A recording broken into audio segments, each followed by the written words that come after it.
It doesn't matter to me how you feel, it matters what you do. The action that you take is more important than how you feel.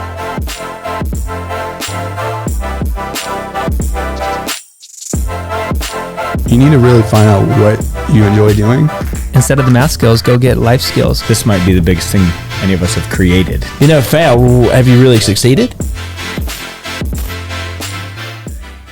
All right, we are here for season 2. I believe this is episode 3 with one of my best friends, business partners, amazing man, John Feldmann. Hello.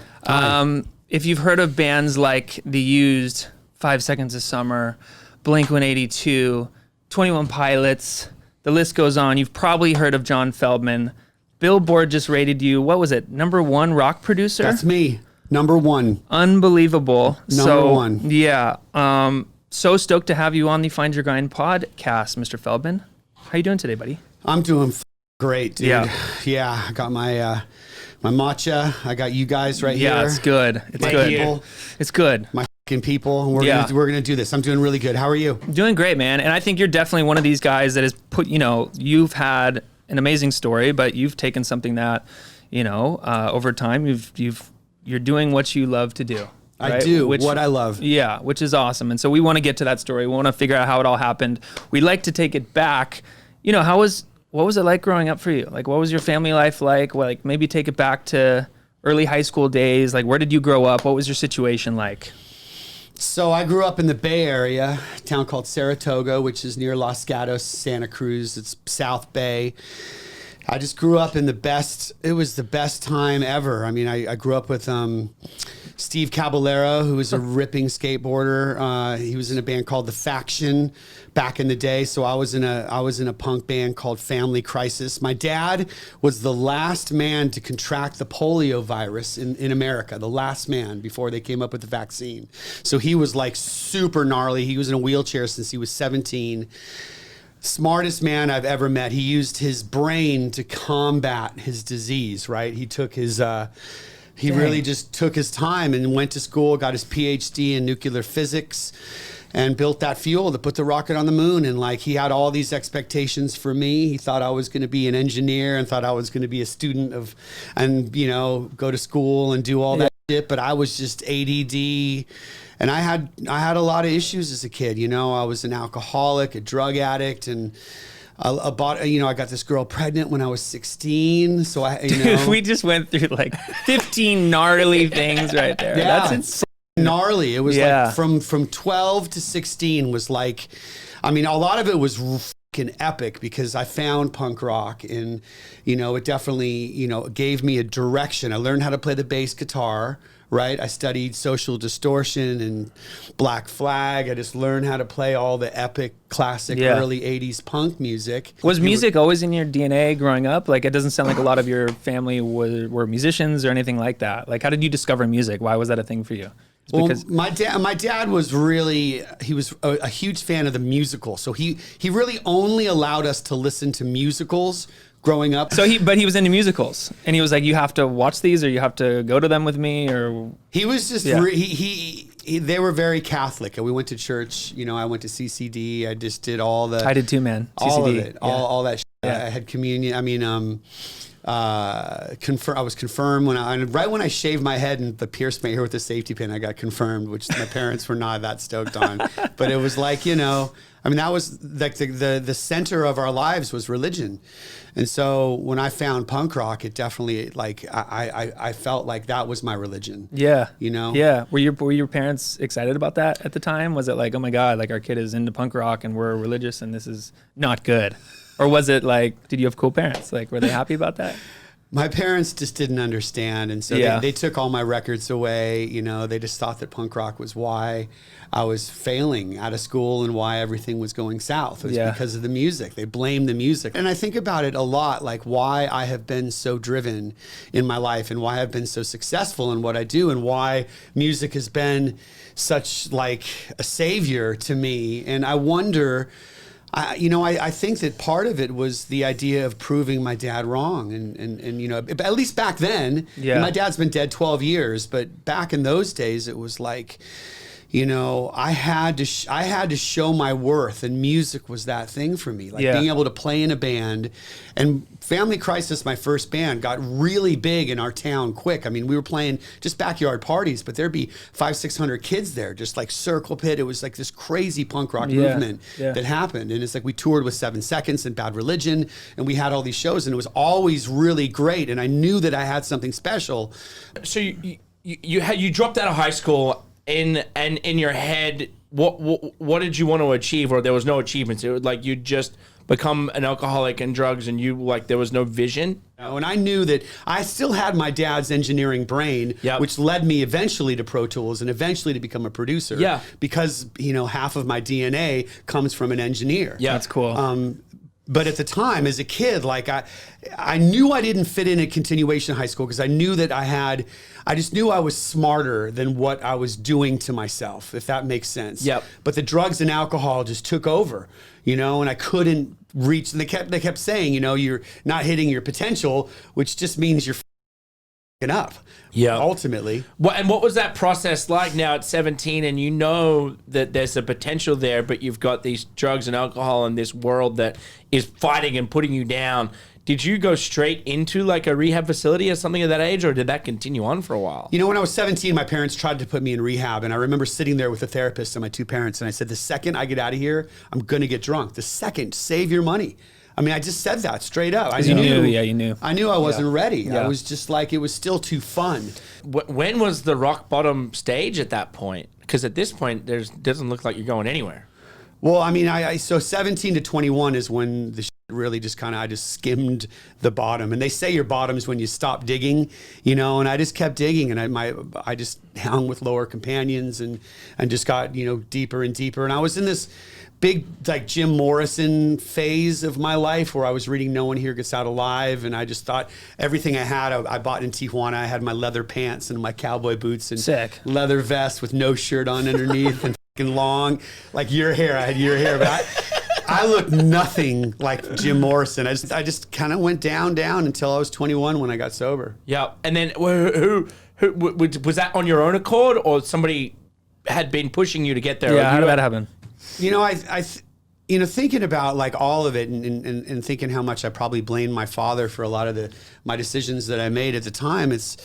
They were doing the best they could. I mean, my parents stayed together through all of it, and they just didn't know what to do with me because you know, punk rock didn't exist before this. This was like a new movement in general in life, and they just thought that. I mean, I was going to see the Dead Kennedys this one night. They dropped me off in San Francisco, and they were like, this guy offered me speed with my mom standing right next to me. She's like, you're not going in that show. Yeah. This guy just offered you drugs, you know, you're not going in. Did you go in? I didn't. My parents like pulled me back, and they really tried. I saw the Dead Kennedys a bunch, but that one show at the on Broadway, I couldn't go see because my mom was trying to be a good mom. Yeah. And now that I'm a parent, of course. I get it. Yeah. You know, but as a kid, I'm like, dude, this is my life, man, you know? So I mean, there was definitely support. I remember in school, there was an English teacher that saw I had potential to be a writer, you know, because I was always, you know, kind of writing songs and lyrics and stuff and handing them in as homework because that was it. And so there was some semblance of support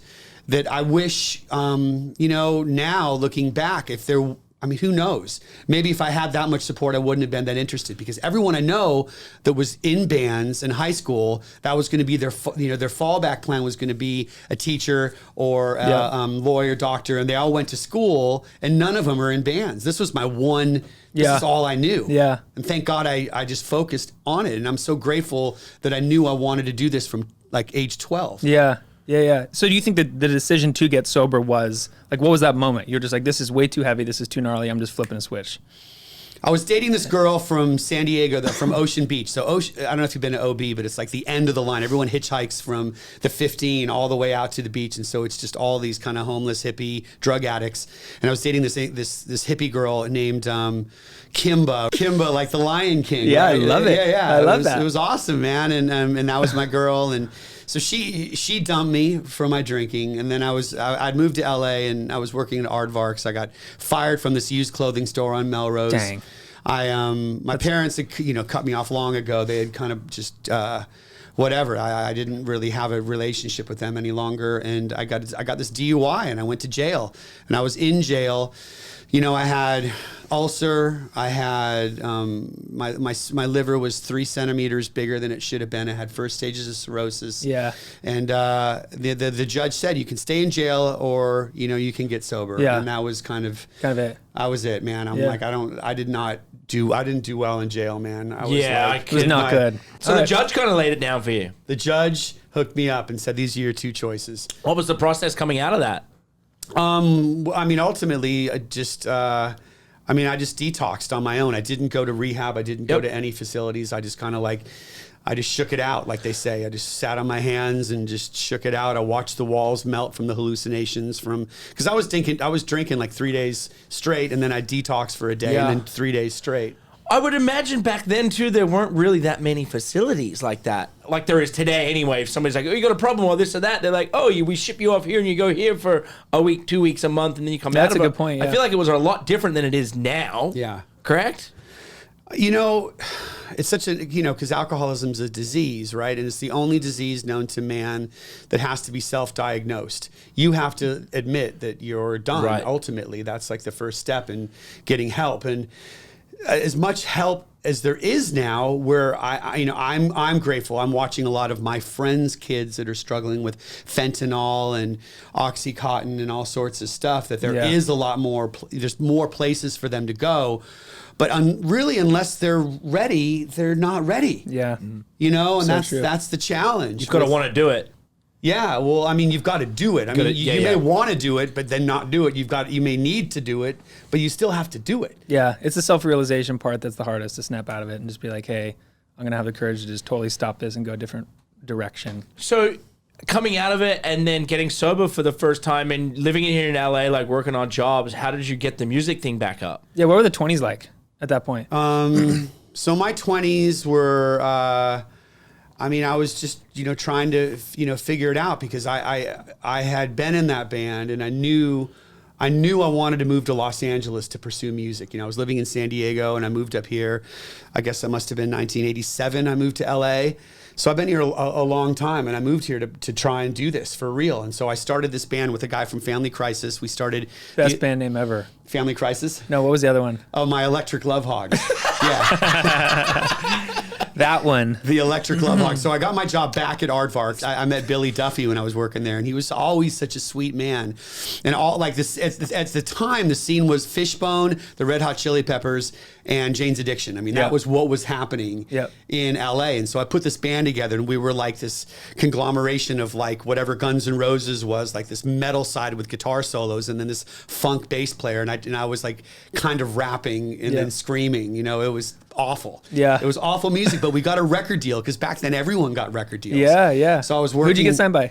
We got signed by London Polygram. I was working at American Rag, and we got signed, and I toured the world with Ugly Kid Joe and LA Guns and Motley Crue, and it was awesome. Sick. It was so sick. Tommy Lee produced our records, and he'd just sit there in the studio and be like, all he was the hype guy. That guy taught me how to be a producer. Like, on the personal side of things. What's the biggest difference you think now? I mean, from back then in the 80s versus today? Like, how has the music industry changed? It's such a long-winded question, but I mean, hearing it from you would be interesting.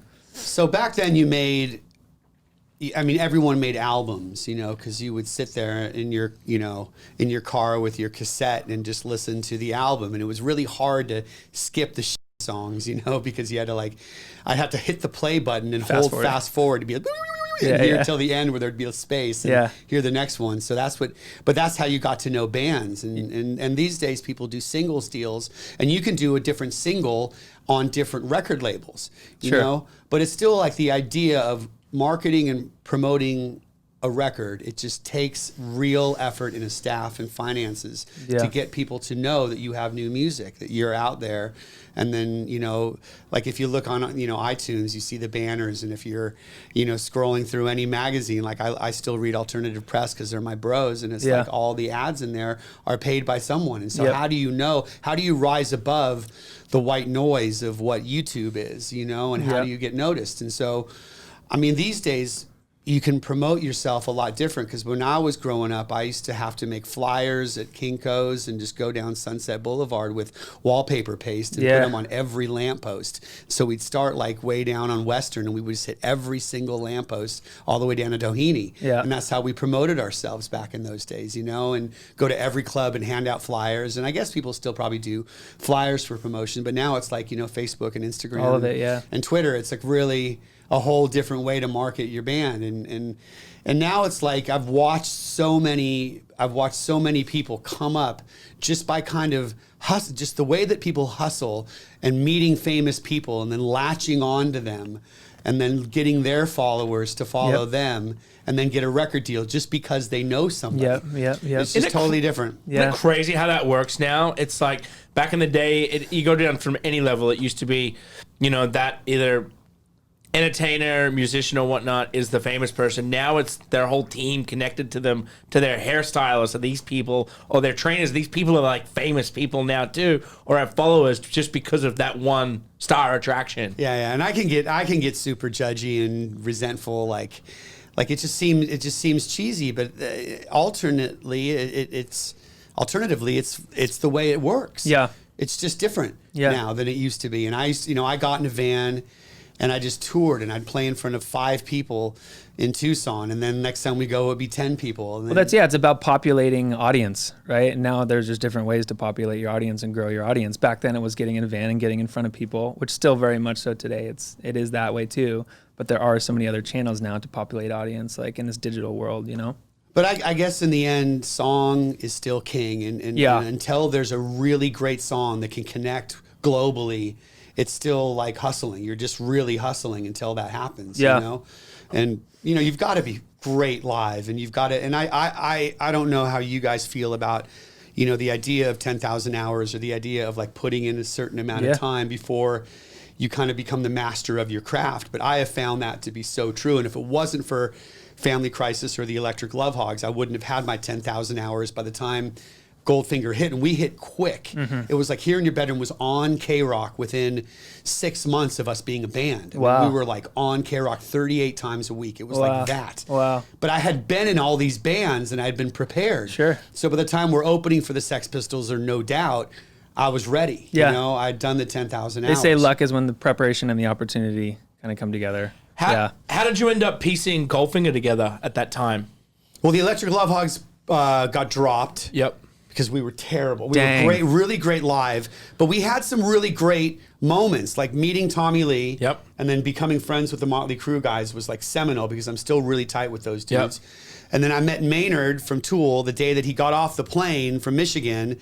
I met him when I was working at American Rag, and he became our mascot. So he would be at Electric Love Hog shows with like a chef's hat and a lawn blower, and put hot dogs in it and shoot hot dogs out into the crowd. And that was like his gig.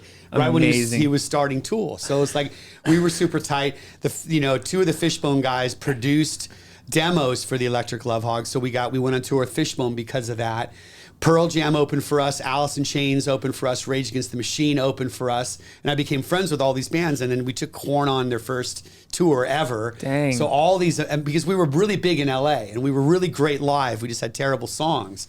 So we had all these things that happened that in hindsight, like Steve Jobs says, you can only connect the dots looking backwards. No one's got a crystal ball. You can only see how your life gets to this point by saying this all happened. And because of all those relationships, when I started Goldfinger, it was like I was already, part of it, it was really difficult being dropped and having to go back to work retail. Yeah. Because I was working at this shoe store called Nana on the Promenade selling Doc Martens. And it's like I'd see like a guy like Ricky Rackman would come in that I did an interview 3 months earlier for my band. And now I'm dropped and I'm saying, dude, what size shoe are you? I'm like, dang. 9.5. What are you? Are you a 10? What are you, a 10? I'm a 10. Yeah. Yeah. In your bucket hat. Yeah. You're a 10? I'm a 9.5. I can go 10 though. Yeah. A new 9.5. Yeah. That was my first guess. Yeah. I'm still good at guessing shoe sizes. And so like 9? 9.5. When did the production thing start? Like when were you producing? Because you did all these artist things and then you started this whole world of production and career as a producer. Like when did that start? So producing was, for me, I was like, I couldn't I had no funding. I had no one really to. When I decided to put Goldfinger together, and I said, I'm not just going to be some shoe salesman. I mean, this isn't my lot in life, because I've experienced touring the world. I knew what I wanted to do, but I had no one to make the demos, you know? Yeah. So I had this, when the Love Hogs got signed, I bought this 12-track recorder. It was like on beta tape, and it was like you could record 12 tracks and bounce it down like they did back in the Beatles days, and kind of keep bouncing until you had as many tracks as you wanted. So I produced the first Goldfinger demos, and I learned a lot, like I said, from Tommy Lee, just kind of like with the idea of how do you build a track, you know, drums first and then bass and then guitar, like the way they did it back in the 80s was very specific like that. Did you do the first couple records with Goldfinger? That was your first kind of production? I produced the first Goldfinger record with this guy, Jay Rifkin, who sort of just guided me in an engineering way, just said, this is what a compressor does, this is what an EQ does. Yeah. And he just allowed me to sit in his studio and just like turn knobs. You know, I was selling shoes, and because I was selling shoes, this guy, Patrick McDowell, came to buy a pair of Doc Martens, and I sold him a pair of shoes. And he's like, dude, you're in this band. I love the Electric Love Hogs. What are you doing now? And I slipped a Goldfinger demo tape in his shoebox. Yeah. And he signed me to this record deal because I was working at that store. Wow. I mean, that's how it happened. Yeah. Wow. And if I wasn't selling shoes, I mean, it wasn't like as a kid, like, how do I become a professional musician? Like, learn how to play the bass guitar, get a job at a shoe store. Like, that wouldn't have been my list, but that's my story. Yeah, and how it yeah. all kind of worked out. Whether you want to call it a side hustle or something else that you were doing led into these other opportunities at the same time. That's cool. That's right. Super cool. In the same area too, though, Yeah. right? Like if you were doing that in Wisconsin somewhere, working at Doc Martens, running into music people is probably not going to happen. Like the Los Angeles thing at that time, and still today is kind of the area to move to for music, right? LA is the place to be. Yeah. If you're a songwriter, if you're a producer, if you're an engineer, if you're a musician. This is, I mean, It is. If you're in country, I mean, I guess you're in Nashville, but if you're in any other, if you're in pop or rock or alternative, I mean, I think this is the place to be. What were you working on back then? What was the system? Musically? Yeah, like did you have an Apple rig? Like what were you recording? It was So the first Goldfinger record was recorded on 48-track digital tape. It was just like little, it was about probably an inch and a half, and it was like it recorded 48 tracks, and that's how we made the first Goldfinger record. Yeah. Second Goldfinger record was made on 2-inch, you know, just analog, old school, and I learned how to align and clean the machines, and I learned how to do kind of all of it, and I just learned what compressors and EQs did by just trial and error. Yeah. You know, just like turning the gain on, what does 12K sound like? You know, what's 60 hertz, whatever. Like I just like tried different sounds, and I figured out what worked on what instruments and what didn't work by trial and error. And I had some great guides. I had Jay Rifkin. I had this guy, Tim Palmer. He produced Goldfinger's third record, who produced U2 and Pearl Jam. And he kind of really guided me on what, you know, compressors do, how it glues it all together. But I didn't get into Pro Tools. I mean, I got into Pro Tools when it first, Sound Designer came out, and I probably learned Pro Tools during Mest. That was kind of the first band I made a Pro Tools record with, which was probably 1999. Yeah, I think so much of your success is catered to being able to find amazing talent and like seeing those things actually flourish and happen. Like, how did you, I guess The Used was the first real thing that was like, hey, you discovered this thing and it ended up just like having this huge success and blew up. How did you find, I guess The Used is one thing, but how do you find these artists? I guess it's because of all your relationships and your network that you've built up over time. You're just seeing so much stuff now. But even back then, like, was it just a guess with The Used? Like, I think you were on tour, right? When you found those guys, like, what was that story with them? They came to see us. Two of the guys were big Goldfinger fans, the drummer Brandon and the guitar player Quinn. They came to see us, and basically the singer was just drunk. They were fans. They were fans of the band. Bert, and he didn't give a shit about Goldfinger. I don't really think he knew anything about us. He just came and just had the demo tape and ran on our bus drunk, threw the demo tape, and our tour manager, Paul Core, picked him up and literally threw him out face first onto the asphalt. But I had the demo tape, and I'm like... But that's what you did back in the day. You were throwing your demos and that's right. You know what I mean? You were drunk and drinking. You probably yourself down. You said no tour buses. You probably liked it. You're like, yeah, this is like what I used to be doing. I gave my demo tape to Fat Mike, and he's like, and he loved it, but he's like, I don't know. I don't think Fat Records, I don't know what to do with it, is what he said to me, But everything happens for a reason. I mean, I really believe that. And I think about like, what is the trajectory of my life, and how did it get from, this kind of unsupported kid that had this dream and this real drive to become a musician. You know, how did I get here? And a lot of it, of course, I made happen to a certain extent. I moved to LA. I learned how to play an instrument.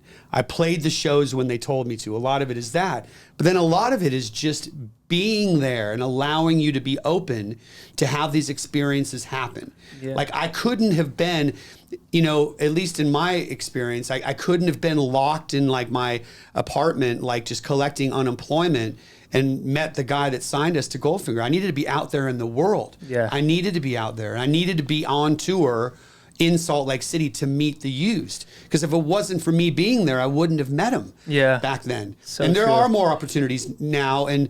But I still think about like when Travis hit me up to work with Blink, it was on Twitter. But it wasn't like something where I was aggressively trying. You know, my wife is always like, you know, you should hit up so-and-so because I know you want to work with this one artist. And I'm like, it doesn't feel right to me. I mean, sometimes it does when they're like a great friend or I feel like this. But a lot of times if it's just some acquaintance and I'm just like, I'm not going to go harass someone. I feel like everything works out just by doing the next indicated action, showing up and letting sometimes the universe just kind of take care. Yeah. And so with the Used, you just went all in. You're like, I love these guys. You listened to it once. And it was like, let's make a record. Dude, and at that time, you weren't like an established producer. You were in your band. It was doing well. But like, was that the first kind of real project that took off that allowed you to kind of open up this production world for you? I played the Fireside Bowl in Chicago. I found Show Off. I signed them to Maverick Records. Guy Osiri loved him. I made that record on 2-inch. I found Mest in Chicago. We were really big in Chicago. Like Q101 totally supported us. I found Mest. I signed them. So then I got an A&R gig at Maverick. So now I was A&R and on tour with Goldfinger. He signed Goldfinger. And then I found the Used, and it was like, you know, he didn't get them the way that I got them. He's like, there's so much screaming. He didn't quite get it, you know. And then Tom Wally at Warner Brothers got it, who Warner Brothers owned Maverick. And so it just all sort of worked out. Then I was able to work for Tom Wally for 10 years because of it and have all these great life experiences with this expert. I mean, the guy signed Tupac Shakur at Burbank Airport because he knew he had a connecting flight, showed up at the airport and convinced him to sign to Interscope. You know, it was like that's the legend that he was as an A&R guy. And I learned all these great lessons because of it. But if it wasn't for me being on tour, I wouldn't have met the Used. And the Used, immediately I knew Bert had something. I mean, I saw what he looked like and I'm like, the kid's like super weird and just unique. Yeah. I'd never heard anyone that screamed. Of course, I'd heard the Refused. I'd heard Poison the Well. I'd heard these kind of post-hardcore bands, but none of them sang like Bert. They all just like screamed pretty much or talked. Yep. It was all kind of based on hardcore punk. Yep. And he was the first guy that had these Michael Jackson choruses that were like so anthemic. And I'm like, this could change the world. I knew it could change the world. Yeah, yeah. And you have like, in your studio now, you obviously have not a ton of gear, but you have a studio set up. There are a lot of young kids out there probably now. You don't really need a lot of that stuff now. Now you're kind of the top of the game, you know, producing all these records. But isn't it crazy how many people now are just making records like on their iPhone? Today it's like it's like wild, you know. I know, like how dude. those things. Buy a beat off TikTok and the next thing it's the biggest song in the world. Yeah, yeah, It's weird. yeah. My daughter's so into TikTok, dude. It's like, that's still another language to me when I see her doing her dance moves. It's like, But we just realized the other day that's coming into its own now of TikTok and the way kids and people are using it. We just found out this morning that they use it in like high school clubs now.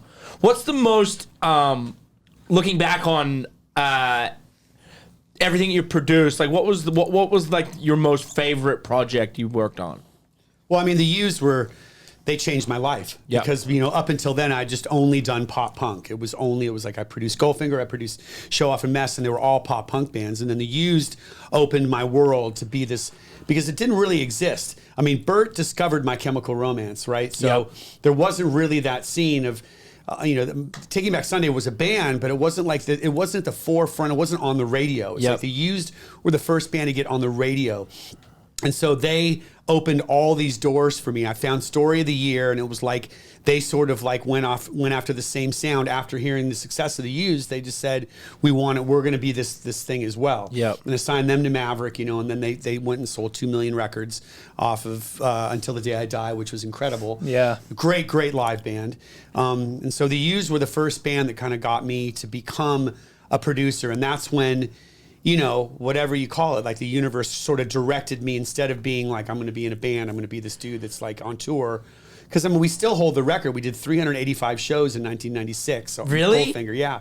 We have the Guinness Book of World Records. Every day? Oh my God. We did every day. We did like a bunch of like 2 to 3 day shows. We played every single day. That's where that 10,000 hours comes in right there. Just And doing every single day. I tore my ACL. I herniated a disc in my neck. I'd have all stitches everywhere in my body from just going. Like, You still go that hard. I still go hard. He does. I mean, the Yeah. man broke his nose the other day at a Goldfinger show and went on stage like 20 minutes after. That being- still happens. That being said, it's like my old eyes couldn't see the stupid door that was closed, and I walked into a door. It wasn't like I was in the pit getting smashed. I was like walking into a door after taking a poop.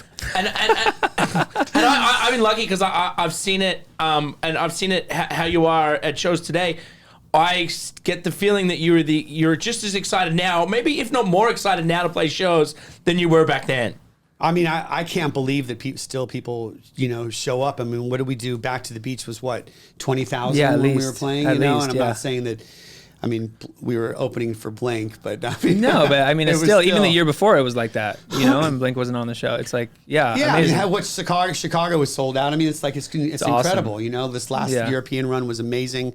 So I'm just really stoked that I can have that moment where I can talk to kids about what they're listening to and be able to connect with them. Because if I'm going to continue to be relevant, I've got to talk about music, and I've got to be like I can't just look online to see how many YouTube views something has, because every other record company has that algorithm going. I've got to be ahead of that curve if I'm going to be relevant as an A&R guy, as a producer. Like, who are the bands I should be working with? So you signed countless acts to other labels for a huge part of your career. Now you have your own label. We have an amazing label. What's it like having a label and a company now and a whole thing to be able to sign these artists to, we get so much stuff all the time through your access with these amazing bands and people that just want to be a part of your circle. And now it's kind of finding the right things to work with. The hit rate's been so amazing with the stuff you've worked with before. It's like, what's it like? Big Noise has been the best. I mean, this is the pinnacle of my career without doubt. I mean, because it's always throughout my life, whether it's, Red Bull or Maverick, there's always been someone else that has to say yes or no. And I'm always at the mercy. And in the end, the label owns the masters. Yeah. I mean, they own everything. And I'm just sitting there doing, at least I felt like I was doing most of the work. And I was just kind of getting very little results back. Yeah. And so now I'm able to, like we did with my friend Ashley Tisdale, is how we started. It's like we had... we made this amazing album, and she kind of was able to make music. And now we've signed The Used, which is so full That's circle. so full circle. Yeah, it's ridiculous. When you called me and said that, I was just like, oh man, this is full circle. This is rad. Super It was cool. so rad. Yeah. And we're making... Making a record right now. We're making a record right now that is like the best record from The Used since the first album, I believe, That's a big statement. That's a great statement. That's a big one. Yeah. Who would you most like to work with that's never happened? What's like that's been in the back of the head? Look, I love Green Day. I love Coldplay. I mean, I love all the epic, huge bands. But I don't know. I feel like for me, like when I found 21 Pilots, it was like I knew that there was something there that was going to change the world again, kind of like we did with The Used. And that's really what I do. I mean, developing an artist's sound is what I do better than anything. What is the secret sauce for you to find these? It's insane, right? Yeah, 21 Pilots. Like, what do you look for? So, what excites you about these things? I mean, there's. It's just like music. There's an emotional, spiritual thing that happens when you hear a song that gives you the goosebumps. Yeah. Yeah. It gives you that, like, when you're like in a car full of dudes and you're like, oh, I think I'm gonna cry. That feeling of like, this is the thing. This sixth sense of just, where does that come from? What is that? It's like it touches your spirit. Yeah. It's not just some physical thing where you're just working, training really hard, working out, and then you feel that endorphins afterwards. It's totally different. It's this thing that just happens. And so, like, 21 Pilots came, I signed this band Beartooth to Red Bull Records, and Caleb had written a bunch of songs with Tyler because they both grew up in Columbus, Ohio, and I met Tyler through him, and we just connected, took him surfing, and we just hung. We wrote a song. They were unsigned, and I just kind of like really sunk my teeth in, became really tight with Josh. We're still really, really good friends, and it just happened when I heard the music, when I heard Josh's sort of reggae influenced drum, somewhere between Chad Sexton and Travis Barker. I mean, his drumming style was so unique, and Tyler's vocals, and like one song's on ukulele, another one's just like this rock song. It's all super different. I just had this feeling. It was just like this gut feeling. Yeah. And that was a real gut feeling right there. That I feel like you were able to take a sound and you were able to see a group or see into them and know that they have the potential, and then you can just tweak it into that mainstream. Whereas like I feel like you're able to pull out the mainstream or because mainstream can be kooky, right? And I feel like you have always had this punk rock element from the beginning. It's in your blood, and that all these bands that you either find or come to you and you make them, you know that's in their blood too. And you can take them mainstream, but it's not going to change anything. Because I feel like that 21 Pilots record was, at the time it came out, it could have came out in the 90s or today, and it felt so right. But it came out in, today's world. Such a good band. And, with 5 Seconds of Summer, it was a bunch of stuff that just kind of connected. I'd work with the Veronicas. So my good friend Jessica from the Veronicas had, she was dating Michael, the guitar player. And she just told me, so you got to check it. She just kind of hit me up. She was in Australia. You have to check out this band 5 Seconds of Summer. They're touring in a van, but all these girls are showing up to these club shows. Yeah. And I was in London, and they were rehearsing in London. So I literally just took a taxi to their rehearsal space and just hung out with them all day. And I'm like, these dudes are like everything you would ever want in a band. 4 singers, just super charismatic. And like they're just open.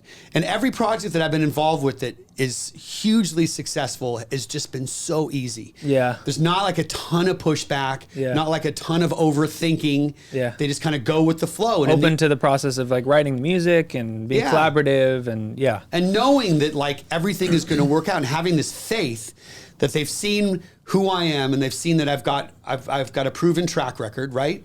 And they just trust in the process. In the end, we've got 20 songs recorded.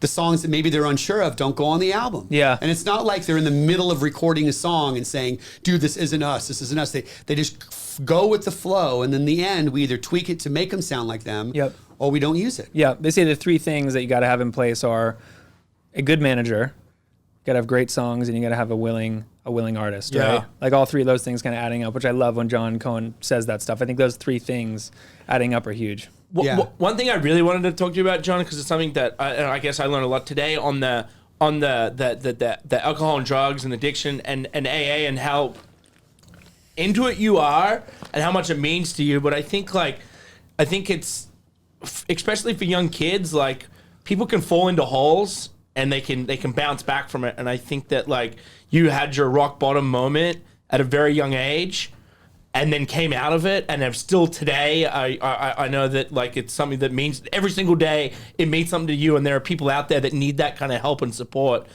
So I guess I just want to talk to like that process of like becoming like a leader in AA, and how did that process evolve?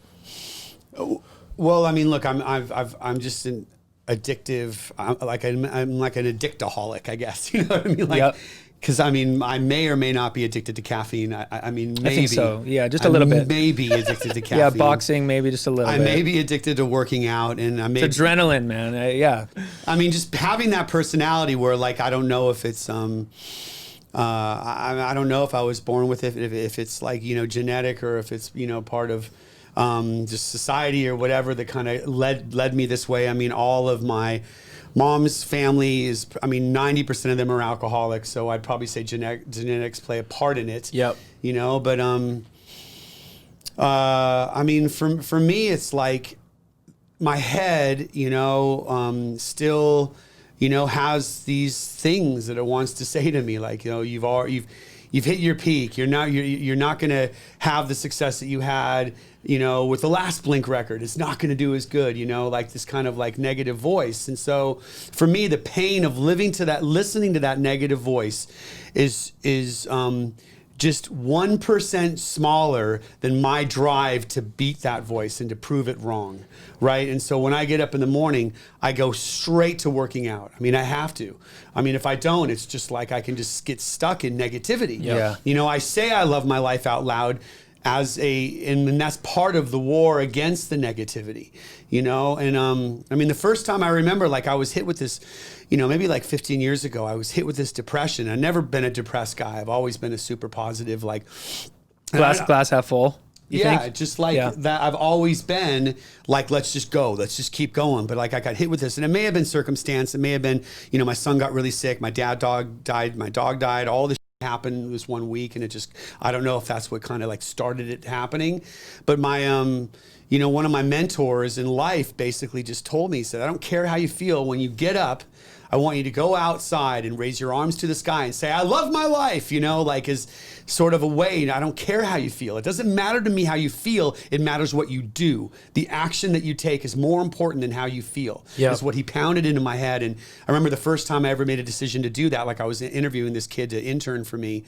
And, you know, he shows up a half hour early, and I'm in my own backyard facing my fence. And I'm like, I love my life. And this kid showed up a half hour early. My wife let him in, and he's like the 17-year-old kid right next to me, and I didn't see him there. I turn, he's right there. He's like, oh, I love my life too. You know, he didn't know what to say, and he didn't get the job. But it was like I just did the action. It was like, and just taking those little things kind of got me out of the hole that I was in, you know? And it was like, so for me, it's working out, meditating, eating right. I mean, sugar is such a huge part of like what creates, I mean, if I'm eating way too much sugar, it creates sodium lactate because I'm always holding, you know, I'm just stressed. And so I try and limit like how much sugar I eat. And I don't know. For me, it's just like, it's a drive. I pray a lot. I don't know what I pray to. I have no idea what created everything, but I pray anyway. We all like to think there's a higher power, right? So it's like, and when we pray, we're looking for something. You hit on something there too, which was kind of crazy because you have had this life of highs and lows, and I think like having the success that you had, whether that's a top album or producing a record that goes number one, and then like waking up again and being like, oh man, I hope I can do that again. That mentally in itself is something that like, how did you have a career where you mentally were able to deal with that? And then 15 years ago, all of a sudden you feel like you had a depression where you've never had a depression, but it came from family, maybe family stuff of like your dad, your dog, and all this kind of real life coming down onto you. How did you ever put a finger on that to where like you think that depression came from, or you were really never had depression or dealt with mental health problems before that? I mean, obviously, alcoholism is a mental health issue, you know, because it all stems from my mind. I mean, it starts in my mind, and so meditation has been key for me to be able to quiet those voices that tell me that it's not going to work out, that things aren't going to go. But I mean, evidence shows that it always works out. You know, every point in my life, you know, has always shown that there's been something out there that's been kind of connecting. But like my grandma used to say, you can't lock yourself in a closet and pray for a sandwich. You got to go make the sandwich. Make the dang sandwich. You got to go make it. So I got to go do the work. But ultimately, that doesn't mean that the results are going to be the same. And like, there are bands that I've produced, like After Midnight Project or City Sleeps, that I thought were going to be these massive things that just didn't connect globally. So sometimes you don't know, but you still got to put the work in. And then these other projects like 5 Seconds of Summer that just happened and were so smooth and so easy, and then they connect.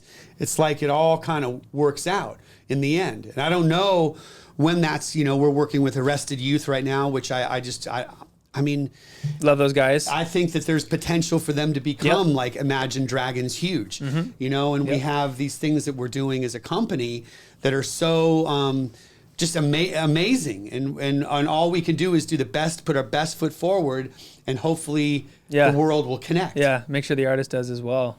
Yeah. What's been your favorite part, man? Being an artist, being a producer, being an entrepreneur at this point? Like, what's been your favorite thing? Or is it all your favorite thing?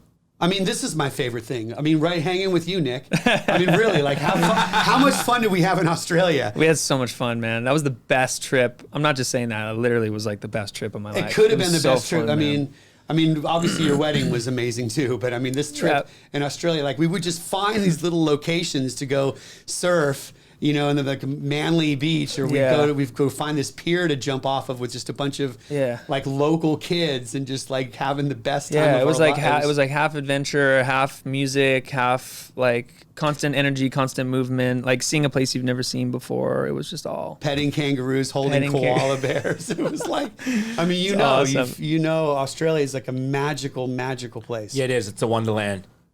And I wish we could have lived there, but it's just so small. It is. It's small population, not many jobs there. People love rock music. They do, love rock yeah. music. Yeah. They just love real music Yeah. They love real music. I just produced this band called the Dune Rats. love those guys. Love that. It was awesome having him on stage. He's amazing. Sick. They're sick, Australian. And Bert lives in Australia because he believes the same we do. There's just this magical thing. But like, I mean, it's for me. I would be super bored, and I would if I was touring still 385 days a year, I wouldn't physically be able to do it. Yeah, it just wouldn't be my thing. But I try and write a song a day, and so writing music is one of my key factors. But I mean, the idea of being able to do enough work where I can spend time with my kids is part of it as well. Because when you have kids, it changes your purpose. Yeah, you know, and it becomes about what can I do for their future? And so it kind of changes the dynamic. When I was a kid and just playing music, it was just fun. And it was a camaraderie of a bunch of dudes that you're like, these are my brothers and we're going to fight together. What advice would you have for like an artist or a band trying to quote unquote make it? Like you know what I mean? There's so many acts out there, so many people, so many things. Like what's one key thing of advice that you'd say, like trying to get their big break, or like, what is it? What do they need to have? I mean, look, there has to be some unique aspect to your music. It can't just sound like back in the day. You used to just be carbon copies of like Guns N' Roses. Everyone sounded like Guns N' Roses when I first moved to LA, and then it's like, you know, whatever the trend is. And now I'm seeing all these demos people are giving me that sound like 21 Pilots. It's like whatever's the biggest band is kind of like what people copy, but it's like, what is going to set you apart, and what's going to be different about you? You know, and it's, to me, I mean, I always kind of paid homage to the artists that I grew up on and that they grew up on. I always did research, you know what I mean? Where like I think I discovered Peter Tosh and Bob Marley because of the Police, because they have this reggae influence to them, and I discovered reggae music because of the Police. And what can you do as an artist to kind of like pick these influences that aren't just some generic whatever's happening right this in second. The moment, Yeah, I remember producing this band, Attack. They were like this, what do they call them, crabcore, because of their whatever. You know, the drummer, I was like, dude, can you play a beat like a Stuart Copeland beat? And he's like, who's Stuart Copeland? I'm like, dude, I mean, it's you're like, out. if you're a drummer, Get out of here. And then you know, he just came from a generation where they only listened to like he only listened to his style of music, and there was only currents. Yep. And so, you know, I would say, how do you find your a unique sound? I mean, that would be my biggest. I'd say talk about the latest thing that you found, the Fever 333. Talk about a unique, cool, amazing band. I think that's been obviously a huge success over the past 2 years of a band that you've kind of discovered, wrote the music, helped them create that thing, and they're just like, go check out the Fever 333 if you haven't. Pretty epic band. Yeah, watching the live growth band, of that. Yeah, for sure. You know, but they again, like, I mean, obviously there's a Rage Against the Machine in there, and there's, you know, hardcore punk in there, but it's very modern. I mean, we just a bunch of distorted 808s and a bunch of trap beats and made it this, you know, great thing. You know, Travis Barker brought a lot to that as well. You know, he played drums on most of the record, and his style is so, I mean, you never know what he's going to turn. I mean, I feel like this new Blink record that we did, it's like he really took drumming to the next level. It's a great crazy record, yeah, super cool. You got any more records with these guys? Are you going to do more with Blink, or what do you think? What do you guys? I mean, we have a record coming out. I think towards the end of the year. That is really, really. I don't know. You've heard it. It's so good. Yeah, epic. Yeah, I love it. I think as we close here, I think one thing we always like try and ask is like, what does it mean to find your grind? John Feldman. Yeah, for me to find my grind is following, you know, what I believe is my purpose, you know, and my purpose in life has been to create.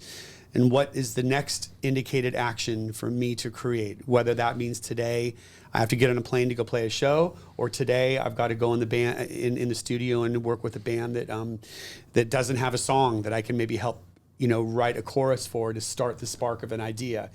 For me to find my grind is doing the next indicated action and showing up to do the best I can today. And that's it, just today.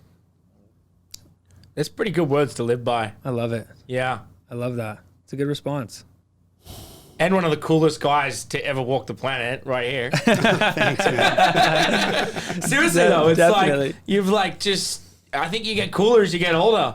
Yeah. It's like, and I said it earlier, but I've watched you, like you prep for a pre-stage and go and show, like, you are out there having the best time of your life, man. And for me to look at that, I'm like, I want to aspire to be like that. I want to grow up. I want to be happy and energy. And you obviously have to work hard at certain things, and life sucks sometimes, but you push through it, and you've came out on the good side, man. And you've taken all these people with you. It's like some of the coolest, craziest bands in the world are all like, John Feldmann made it happen.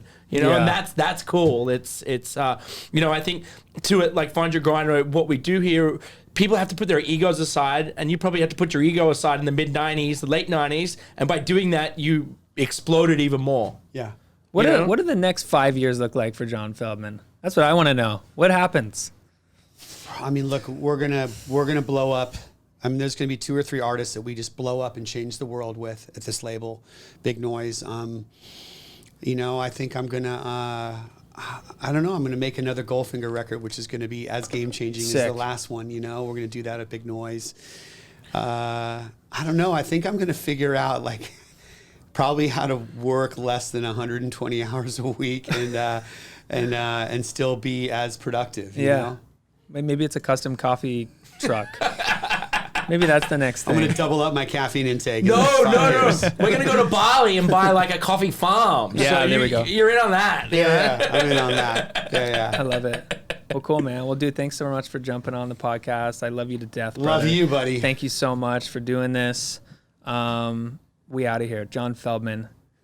Peace.